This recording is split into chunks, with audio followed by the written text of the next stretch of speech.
Well, hello ladies and gentlemen, and a very warm welcome to Ian's Adventures once again in the great outdoors. Please remember to like, share and subscribe. Enjoy the video. So there you go, plastic case. It has a Velcro effect on top and it seals over on the top so that water's not going to get in there, because there's nothing worse when you're out on the hills dealing with a soggy wet map and all the writing and everything's all gone to bugger and blah blah blah. So you put that out of the way, alright? So what is a map? There's people who don't know what a map is. This particular one is an Explorer Zero, so it's OL1, and it's the Peak District Dark Peak. Okay, Dark Peak. See if I can get pull this map out so you can see. Here we go. So there you go, there's the name of the map, Explorer OL1 Peak District Dark Peak Area, and this is a location I go to quite a bit. Now you'll see that this map's had a bit of damage, it's looking a little bit tattered on the edges. An important part of this map is, let's find it. It's called the key. We'll get there. I've got to open all the map up to get to where I want to be, because it's on the other side of the map. Here we are. Cracking stuff. Blimey, it is taking some doing.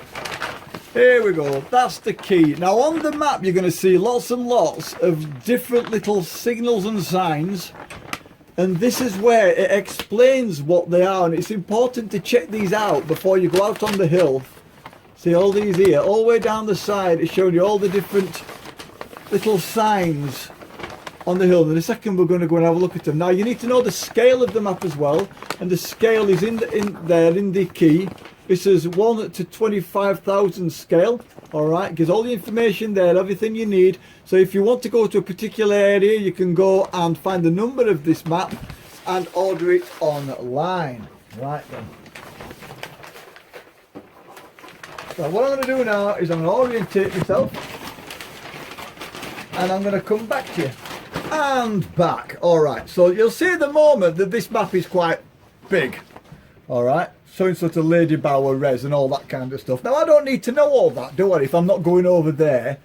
Yeah, it's alright to look at it home, but if I'm out on the hill, I need to get that to fit into that. So what you can do is you can fold it down, as so. So it gives you the area of interest that you want to deal with, alright?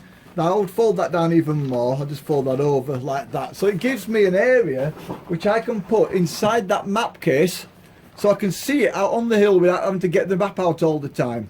Alright. So we're just going to get this out just here, and I'm going to bring you closer over so you can have a quick glance at what's on this map. Let's have a nosy, shall we? So this is an area I know quite well. This is the Castleton area. And it says Castleton on the map. Can you see that, yeah? And I know for a fact that Mamtor Mountain is up there, and Holling Cross is there, and Edale's over in the next valley, and Castleton's down here, and I know the surrounding area down in Hope and such like.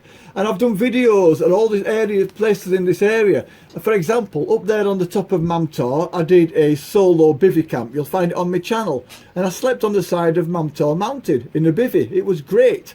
And over in Edale, up here, for example, over here, I've slept over here on the edge of Kinder Scout. This is old Kinder Scout up here. I've camped up there on the top of Kinder Scout. I've slept down above Edale at this point up here. There we go, just there. I've slept just there where I've done a little circle, and that's where I did this something outside the tent. So you can see that this is an area that I know well, and you can relate to that for the videos that I've done. On here you're going to see little signs, for example there, it's showing a campsite, yeah? And also over here we've got another little campsite just there. We've got blah blah blah, another campsite there that which will allow caravans on. And that, okay, so if you look at that, another thing you'll notice, it looks like a blood system. All right. Well, you know, in your arteries of your body. Now, the arteries could be represented as these A roads, and then you get these little yellow B roads, and then you can get tracks, and then you get other different tracks. For example, there, that broken line, that's there. That's a track, that's a route which goes down to Hollins Cross, and that other one takes you down into Edale, and then you've got up there up to Lewson Winhill and such like. So you've got different lines designated in different colours and broken lines and dots and all sorts, which explain what are different kinds of tracks, trails, roads, routes, paths, and etc. So you need to understand them. So go into online if you need to study them, but also go into the key of your map to make reference to those different little bits and bobs on your map. For example, in Castleton there's a church, and it's just there, but I'm not sure you can see it because it's really small, but in there is a church and it's got a square tower, and I know that Castleton has got a church and it's got a square tower, so you can notify yourself where you are by what kind of church it is. There's loads and loads of information in the key. These bits here, these weird looking lines just there show me that that's like a rock face. That happens to be a quarry wall. And I know down the front of Mamtor Mountain, see that there? That's that weird little brownie effect, rubbly line thing. That is where the front of the mountain fell off Mamtor back in the 1960s, I think it were, or early 70s. There. So by looking at the map, I can make reference to all these different signs and little pictures. So I've got a good idea. For an easy one, parking. Just there, you've got a P for parking, yeah? And then next to it, you've got a little telephone design. It is quite simple once you get used to it. There are some slightly more advanced ones, like triangulation pillars and such like. But other than that, once you get used to it, you're going to be absolutely fine. So that's that. Now, another thing you need to understand when you're looking at a map, let's just fold this over, is these here. Now, I know that that's Rushup Edge. All right, you've got Mamtor Mountain over there, Rushup Edge, and I camped on the edge of Rushup Edge. Sorry, it's there, Rushup Edge. You can see it says Rushup Edge. And just on the top of there, just around there, I camped in my bivvy, and I was looking out over, and it's on my video list underneath on my channel, and I'm looking out over Edale. This is the Edale Valley, yeah? So these lines, which are very, very close together, coincide with the really steep hill that goes down in the Edale Bowl into Edale itself, and it goes down on the Rushup Edge side and also down on the Edale side. So I know that if I'm going up there, I'm going to have to walk up a steep hill. Whereas if you look at the lines down here, these gradients down here in the valley, they're further apart, which tells me that it's going to be easier walking because it's not such a high gradient, but it also tells me the possibility of bog. So I'll be looking in there for like streams and bogs and all that kind of stuff and unsteady ground in these open valleys. So by understanding the lines and markings and stuff, I can work out a route which is going to be safe, and I can judge how hard it's going to be, how long it's going to take me to get there, etc, etc, and the dangers of that route. Now, another thing we're going to need to look at on this map, which makes a direct reference to something we're going to be doing now, are these blue lines. These blue lines here progressing upward on northings, and then you've got some other blue lines, for example there, which are going down the map, which progress from left to right, which are called eastings.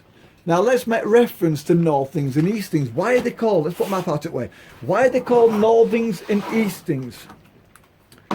Right, we're on to this bit. I hope you're staying with me on this. I'm trying to make reference between this map and the videos that I've already done, and showing you these little signs on the map and explaining what they are and making reference to them being in the key, so you need to study them. All right.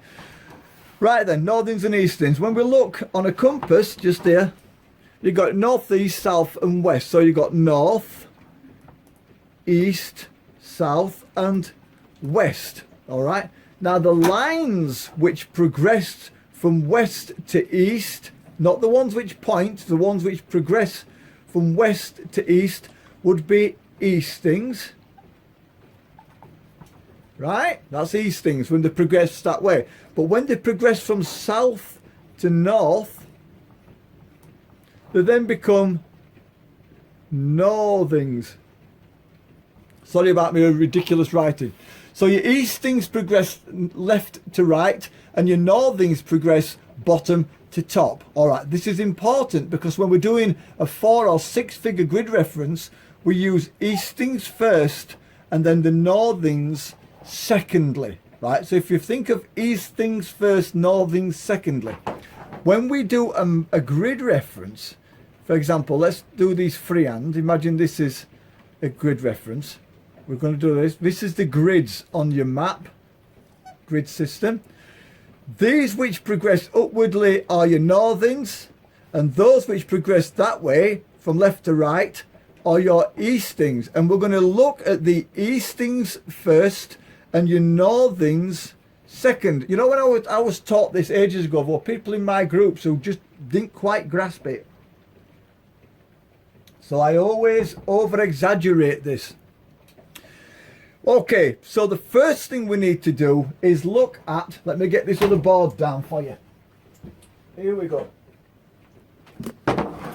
The first thing we need to do is look at the 4-figure grid reference, and this is going to give you a large area depending on the scale of your map. So when we look at it like this,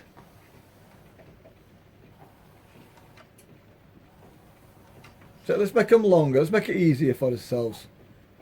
So it's like, so we've got it like that. Okay, I'm going to do a few.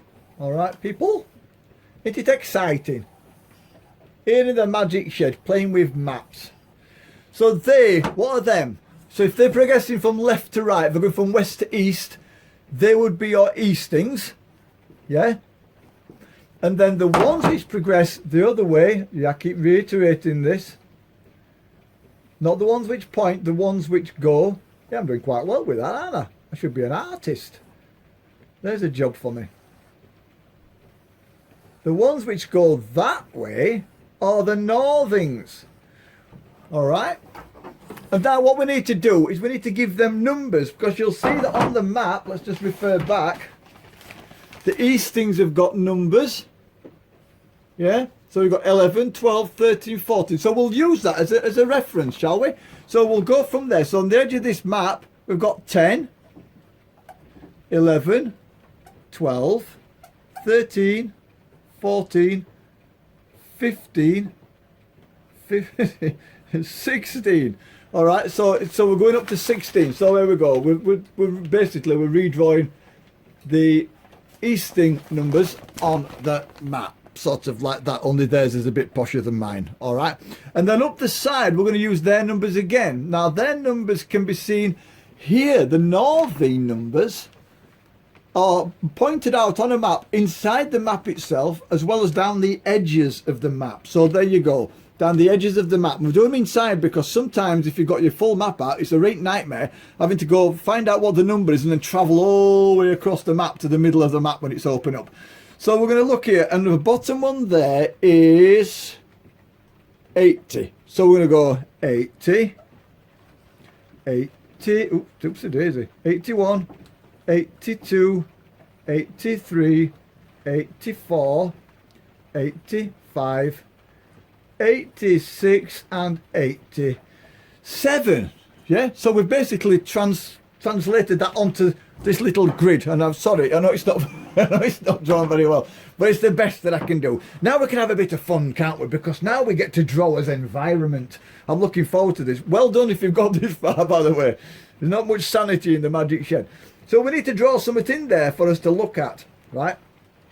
So let's, for example, say we've got a mountain. So you know these little grid, these lines that show us height of land. We're going to go into that on a different video. Not to ponder on it too much. We're going to draw some of them. So for example, that's the top of the hill. These all have numbers, by the way, which tell you the height of land from sea level. All right. So we're going to go like that, and it's going to go like that and like that. Is that making sense to you? So that's the height of land, and each one of these would have a number on, and that would be how many meters above sea level. I'm sure it's meters anyway. So we're at that. All right. So what we're going to do is we're going to add some stuff in here. So for example, you've got a bovvy. If anybody knows what a bovvy is, it's like a little small building you can stop in when you're camping. So we've got that up there, and then we might have, I don't know, a few houses just here like this, because it's flat land, you know. You got like, and then because you've got a road coming through. Isn't it exciting? We could be all dramatic. So the road comes through the village like that, and it goes off down in this direction. Aren't that good? Like that, and then it goes off like that. So you've got some houses, and just there we've got a church. Now this is a church with the spire. So there you go. It's got a big cross on top of it. It could have a tower on it or whatever, or it might just be a square, in which case it wouldn't have anything on top of it at all, because at one point a lot of these were rotted and knackered, so they took them off. So there you go. So we've got a church, all right, and then over here there might be a wild campsite. So we'll mark that in, all right. So we'll do ourselves a little tent, all right. So we've got the tent there. Now, for example, if we wanted to work out the location of that little house up there, let's go to that little house. So we need to work out the 4-figure grid reference of that little house up there. I think I need to lift this up slightly so we can see exactly what it is that we're doing. Because I'm having to hold this up as well. All right. Right, so we're working out the location of that little house as a 4-figure grid reference. So the first thing we need to do is the easting. So I'm going to mark that up there as an easting. Yeah. So that would be, if we're coming from the left-hand side, all right, 10, 11, because we're looking at this bottom corner here. Let's use the blue one now so we can see what we're doing, otherwise it's going to get complicated. I need to sort this out because I'm just not getting to see what it is I'm wanting to see. There we go, that's much better. Right, so we need to look at that bottom corner because we're looking at that square. It's that square we need to designate as a 4-figure grid reference. So to get there, we need to come across from the bottom. So it's 10, and it's number 11, yeah, up to there. So we know it's 11, yeah, because we're looking at the easting first. So it's 11, yeah, and then we look at the northing, right? So it's 80. So we're going 80, 81, 82, 83, 84, 85, yeah. So it's 85 to that one there. So it's 85 on the northing. All right, so we've got that up there, 85 on the northing, right. So our 4-figure grid reference for the square where that house is, yeah, sorry, it's that bovey, so we've got to get it right, haven't we? That bovey is 1185 on the map with the number we've talked about before. So we know what map it is, we know what area we're in, we know what 4-figure grid reference we're in, but that area there is quite big. And if the weather comes down or it gets misty and foggy, it's going to be difficult to find that little bovey in that area. So what we need to do is find a 6-figure grid reference which breaks that down even further. So we're going to go over here onto this fresh piece of open land, and we're going to recreate that there. So we've got 85, yeah, and then we've got 11 just there. So we're looking at that corner just there. How absolutely fascinating. And we know that our bovey is up there in that square just there. But how do we work out where that is? All right, because the next one on from there is 12, and the next one from there is 86, isn't it? So let's put that into perspective. So we're looking at that square. All right, that's the square we're looking at. Right, so we need to break this square, which was that square, that particular square there. We need to break that square down into 10. So we're going to go, I can never do this, I always get it wrong. All right, so it's just at 11. So we're going to go 1, 2, 3, 4, 5, 6, 7, 8, 9, 10. And I'm sorry we're not spaced out very well, because I think I am spaced out quite well, because I'm not good at drawing. So we've got 1, 2, 3, 4, 5, 6, 7, 8, 9, 10. I did a much better job on the northings because they're still northings, they're still progressing. So we can imagine breaking that into squares now. Yeah, the northings and the eastings. So if we look where that is, we understand that it's number 85 on the easting, right? So we need to go on from that to find out where it is, and that's 1, 2, 3. So we're looking at number 3. So it will be 85. Have I done this wrong way? No, it's 11. 11. I'm losing my thoughts. It's 11.3. So it's 11, 3, because you got to 11 on the easting, and in 3 in this inner box, 3, and then you've got your 85, which is your northern, progressing northerly. So 85, and I would say that's about sort of there. So we're looking at 85, 7. 85 7. So the bothy would be at 113857. That's our 6-figure grid reference. 6-figure grid reference. All right. Smashing. We've worked out how to do a 6-figure grid reference. Let's do another one quickly before you get too bored. Okay, so you've got somebody in your group who's wandering aimlessly as a little cloud. Let's go over here and do a little path. So this little path here is going up here like this, over the edge of that hill.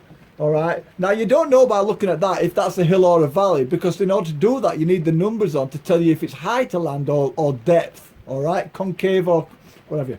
So we go up to there, so that little bit, and it's going down to the path just there. Now, you've walked across and you've got somebody religious in your group, and he needs to go and speak to the vicar or whatever. So he wants to go to church for whatever reason. You know, there's something interesting at the church.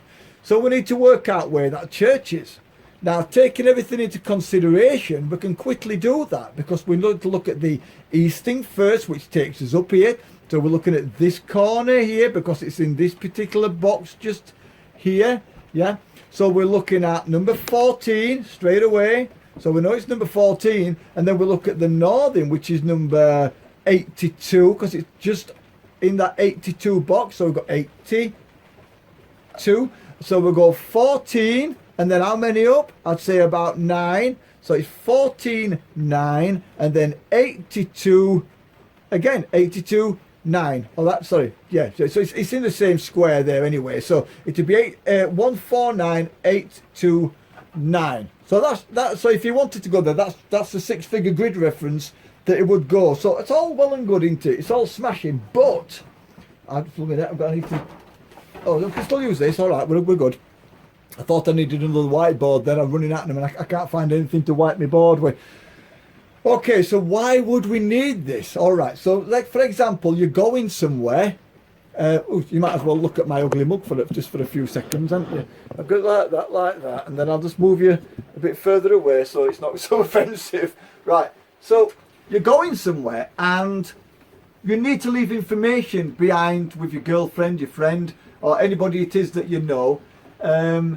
So you would use these 6-figure grid references as a means of showing the points where you set off from to the point where you're going to, and then for a rest, and then another point where you're going to. So at each time you come to a location on the map where you feel as though you might stop, or a point of interest, for example, the edge of a rock face, or somewhere where there's standing stones, or somewhere where there's a church or a pub, a public house, PH on the map.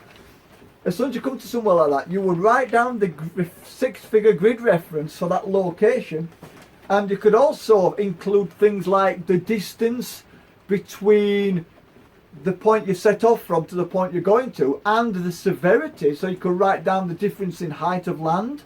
You might want to mark down information about the kind of land you're walking on, whether you're walking on marshland, or whether it's stony, or whether it's gravelly, if it's open moor. So you might need to do a magnetic, call it walk on a magnetic bearing, something that we'll look at in a second, because that's quite interesting and something we can look at in future. So you're understanding from the point when you set off, when you get out your car, you've got these points where you're walking to. And if the emergency services understand that you are supposed to have set off at a particular time, and they know that you're phoning in at particular times during your journey to let people know that you're all right. A lot of people do is caving and all sorts of stuff to make sure you're at the cave, so you're not going to be left in there overnight. Once you get, if you don't phone in once you get to your next point after a certain period of time, people start worrying a little bit. And if we're talking hours, then after you phoned in, the person that's at home can phone the emergency services and say, well, my other half, my friend, is on the hills, and they are at let me just put you over there now. See if I can line this up so you can see all right. Yeah, that's okay. So they were at grid reference so-and-so, so-and-so, on map number so-and-so, so-and-so, and they were due to get to this point of reference for 6:30 on an evening, but they've not phoned. But we know it's going to take 45 minutes to walk that distance, but they've not phoned back for 3 hours. We're starting to get worried. The weather's coming, we know it has. They can give information about the ground, what kind of land. They can give information about the abilities of people in the group, any health issues of people in the group, the amount of weight that people are carrying, so they know how much hard work it's going to be depending on the severity of the hill, up or down. So much information you can leave on a route card back home, but which will be slightly different to the route card which you're carrying, because the route card you're carrying gives you your route. Yeah, the route card at home is going to give more information about your group, so that if anything does happen, they can pass that information over to emergency services. So that's where six-figure grid references and understanding a map really comes into its own. Another thing you need to look at is something called an emergency route. I'll come back to you in a second, because I just need to wipe my board off. Won't be a minute. Okay, so emergency routes. You can pre-plan these. Now, if you're on a hill and let's increase the severity of this hill. Let's take for granted that this is going uphill, all right? So you can see there that those gradients are very close together, all right? And then it says pans out onto this open scape, and you've got the road going through the church and all that kind of stuff. Now, if you are travelling, if you can ignore that path there and imagine instead that you're going to be going over the top of the hill. All right, and we're going to redraw that over here as well. So that hill there, it seems to, you can see it's white, it goes flat, and then it sort of pans up, and then it goes quite steep towards the top, and then you can see these are really close on that side, so it's coming down quite steep at that end over here. All right, so that's what we're seeing from the different dimensional view. All right, so if you are setting off on a route which is going from there up there to the summit of that hill, and then coming down the other side, which is going to be quite severe, back down to the road, and let's say, for example, the distance between that is going to be about 6 miles. So we're looking at 6 miles from there to there. But when you consider the gradient that's going up and coming down again, because obviously that's going to be further, so I would say, from personal experience, from 6 miles, as the crow flies, you're talking up the hill and down again, you're talking of just over about 7.2 miles. And that's just, I ain't worked it out, obviously, it's not a real map. So we're looking at about 7 miles, 7.2 miles. So you can stick a 1.2 miles on, all right? That is the extra, we're considering the gradient up and then down again. Right then, okay. Don't take that bit too seriously. It's just showing you that if you go over hills, you're walking further. So, for example, if that line there was dragged out, that line is there. If that line there was dragged out and pulled, it would come to probably somewhere about here. So it would be much further. Does that make sense? So you'd be adding that area to there would be an extra 1.2 miles. All right. And then you've also got to consider, obviously, that walking uphill is going to be more difficult. Why is it more difficult? Because you're working against gravity. On the way back down, you're working with gravity. But a lot of people, I can point this in now, that when you're walking uphill, you're using your muscular system, tendon and ligament system in conjunction with your skeletal structure in order to be able to push yourself uphill. Whereas, so yeah, you are under duress, you're under muscular duress. But when you're coming back downhill, you'll find that there's more emphasis put into other skeletal structures and muscular structures, because gravity is forcing your heel and your back of your leg, your gastrocnemius, etc., and your hamstrings down into the ground. So it can be more difficult on your legs walking uphill, but more difficult on your muscular structure working against gravity on the way uphill. Again, we're not going to go into that in too much detail. Just to explain to people that just because you're walking downhill doesn't make it easy on your legs. It means there's more emphasis going into your legs due to the force of gravity. Okay. So you in your group, there's 6 in your group. All this has been pointed out on your pre-route card left at home. Now, at certain points on here, there's going to be different paths which do different routes. So you've got this path here which goes round the edge and then comes back down again. You've got a difficult one which runs straight up the front of the hill, and this was why people talk about going up on mountains, people taking different routes with different severities, and you're going to walk all the way down the other side. And then there might be one which goes up to there and then walks down there, which direct route is going to be the easiest option, depending on whether you're clumbling down bits of rockfall and such like, and slate and all kinds of things. So we aren't making this too complicated. An emergency route is when you work out, there could be one there as well, is when you work out while you're walking, if someone was to have an injury or there should be an occurrence or bad weather coming all of a sudden and you weren't expecting, it's a place where you can make your way to without having to do the entire route. Now, if I was coming from here and I was wanting to go the difficult route over the top, all right, with the group, with all the range, we're going to do this route over the top, and there's 6 of us. If I got as far as here and somebody in my group sprained an ankle, looking at that equation, the easiest option is to walk off, or at least to have, for example, 2 people walk the injury off as long as they can walk. Because if they don't think with that injury they can get over the top or get down here, it's going to be easier to take them off this way without having to call out the emergency services, because obviously you don't want to pull them out just for nothing, all right?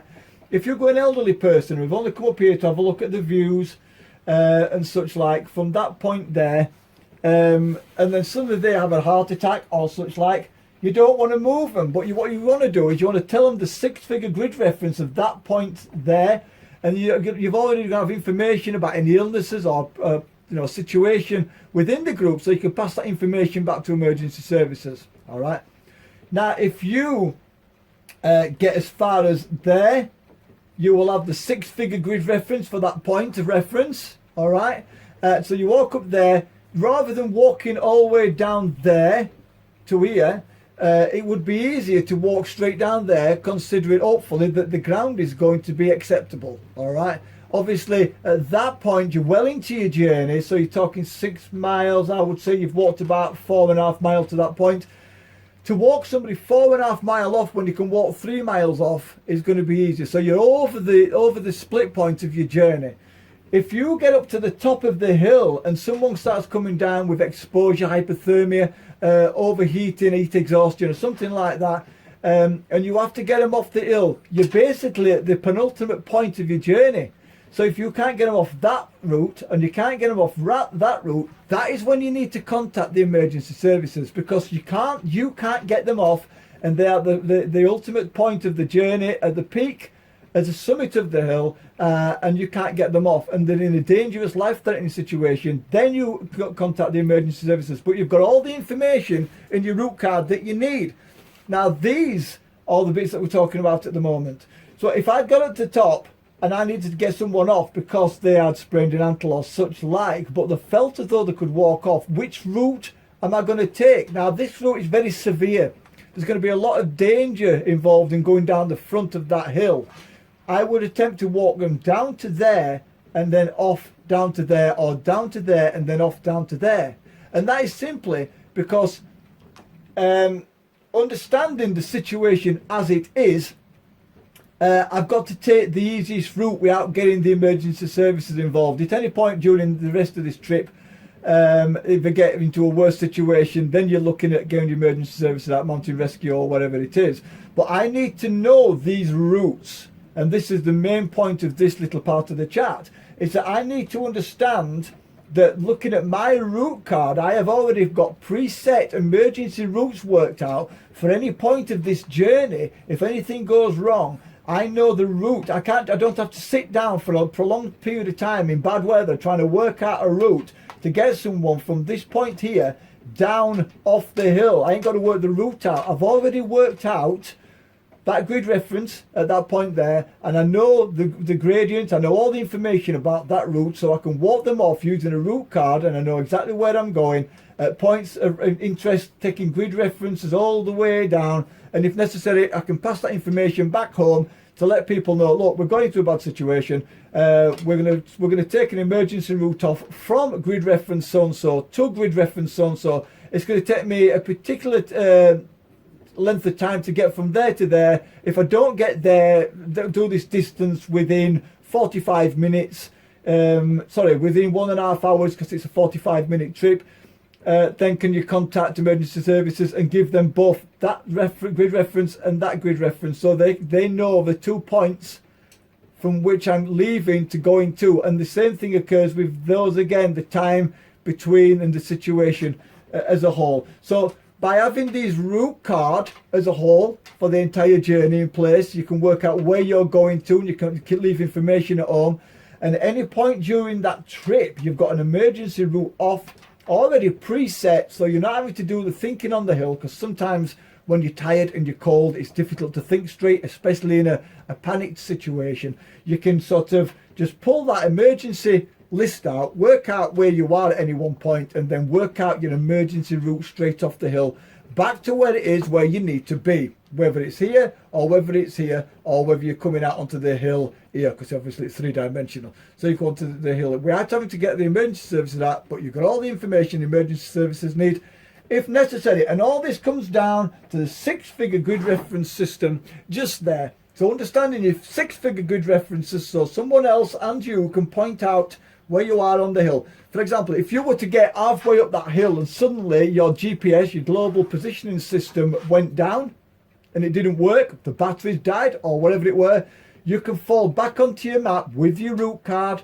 and understand how to get from where it is, where you're going. You can either come back off the hill or you can continue on your journey, and you're not totally dedicated to technology. You've actually got this route on that map to fall back on in an emergency situation. All right, okay, ladies and gentlemen, so now it's time to look at north. There's 3 norths. You think there are only one, wouldn't you? That to get complicated, didn't it? You got your grid north, your true north, and your magnetic north. Now the first ones are pretty well straightforward and simple, and the other one can be a bit of a nightmare. It can be very naughty. Grid north is the north on your map, all right, the way that your map is orientated. So when you orientate it to magnetic or true north, it will give you a true representation of the north as in on the planet. True north is the north as in on the earth. It is the North Pole. Right, that's nice and simple. So if we look at it like this, and this is a pound which I'm orientating as if it's to north, as if it's the earth, now that would be north, the North Pole. Yeah, that's pretty straightforward, isn't it? So that one would be orientated to that one. But how do we know when that's orientated properly? Because we need to use magnetism, because north is positively charged, the North Pole is positively charged. So we use a compass which is positively charged on the little red hand. All right, so that is pulling us towards north. Okay, so let's just get this little board out of the way for just one moment, because we need to get this map back into play. In order for me to make this map point in the direction that I'm wanting to go, I need to orientate it, all right? And that's before we even get to the magnetic variation and declination, all right? So there we go. So let's have a look. So we know that the map should be pointing in the direction of where we want to go. Now, how do we get it to do that? Right, so what we do is we get a compass and we line the N, so you know the N, we line that up with north, which is cracking, isn't it? Right, and then we take the housing around and we line that up as well in conjunction with the northings and eastings on the map. Absolutely cracking. Right, wait a minute. So let's get this lined up. Come on, it keeps moving. There we go. There we go. On a winner. On a winner. Are we winning?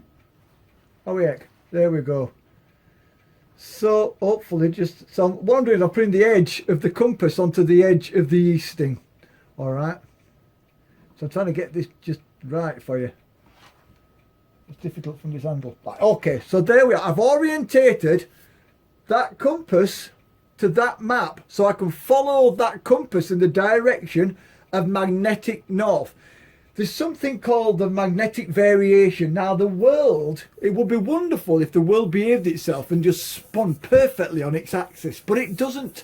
It wobulates, it wibbles and it wobbles from year to year, and it gives us a variation. Because inside the earth, it's believed by science, though we've never been able to prove it, and anybody who says they can is wrong.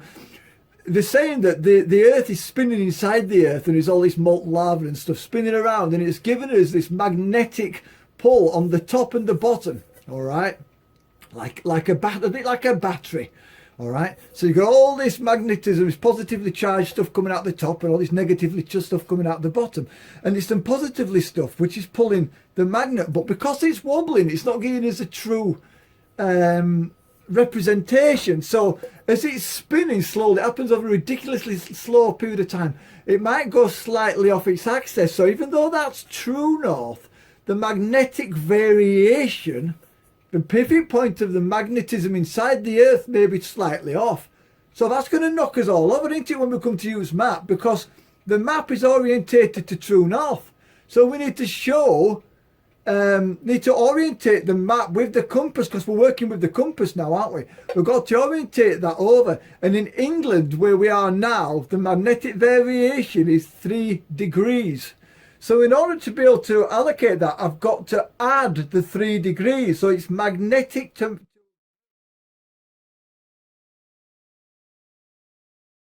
So what I do is I'm going to look on that compass and I'm going to add 3 degrees on that compass, and I'm going to re-augment it, set it back up to there. Okay, so now that map has been reset, realigned, for me to walk on that 3 degrees. Now, 3 degrees is not a lot. It's next to nothing, isn't it?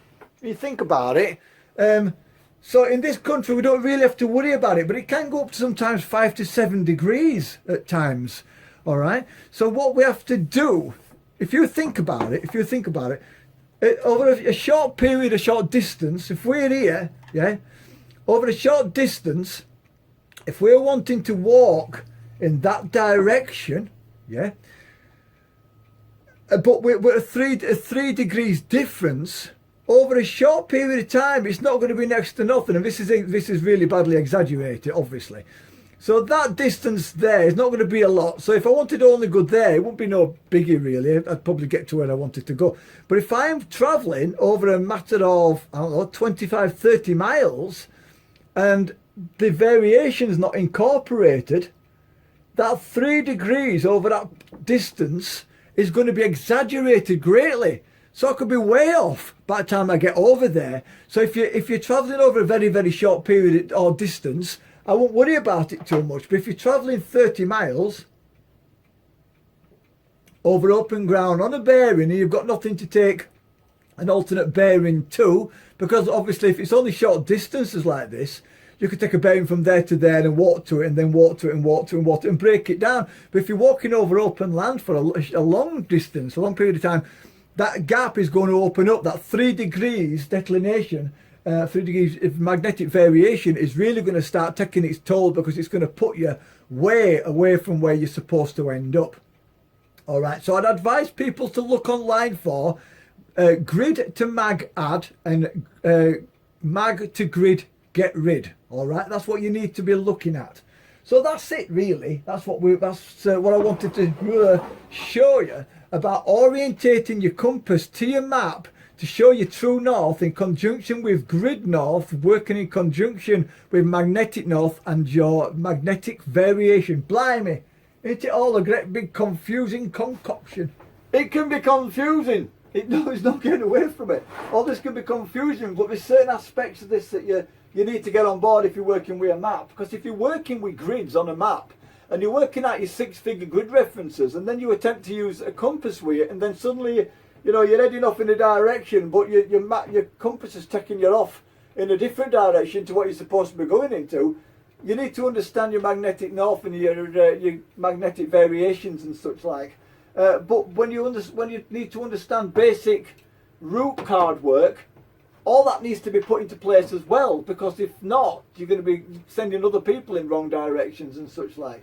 So yeah, it is confusing, but we've covered the basics of a 4-figure grid reference, a 6-figure grid reference, the relevance of that information, understanding route cards and why we use them, also emergency routes to get you off the hill and why we do it, what you put into some of the information that you put onto a route card, and leaving information at home for other people so they can pass as much information to emergency services as they can. And we've looked at the 3 Norths, True North, Mag North and Grid North, and we thought we can look at other stuff in future if you want to, because it's all great fun.